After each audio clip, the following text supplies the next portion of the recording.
स्थानिक संस्था करासंदर्भात महापालिकेकडे नोंदणी न केलेल्या व्यावसायिकांना नोंदणी करण्याबाबत पत्र पाठविण्यासाठी तसेच नोंदणी झालेल्या व्यावसायिकांना नोंदणी प्रमाणपत्र पाठविण्यासाठी महापालिकेला एक पाकिटासाठी तब्बल ₹5.60 मोजावे लागणार आहेत।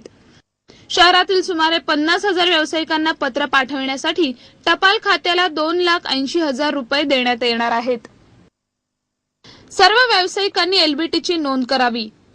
यासाठी आता महापालिका प्रशासनाने पुढाकार घेतला आहे।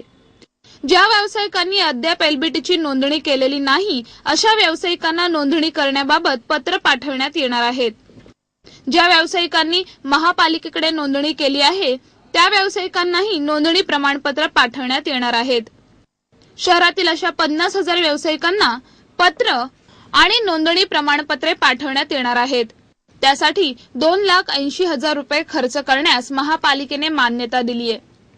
पहिल्या टप्प्यातील 13,500 पत्र आणि नोंदणी प्रमाणपत्र पाठविण्यासाठी ₹75,600 टपाल खात्याला आगाऊ देण्यात आले आहेत। उर्वरित 36,500 पत्रे आणि नोंदणी प्रमाणपत्र पाठविण्यासाठी रक्कम टपाल खात्याकडे देणे बाकी आहे।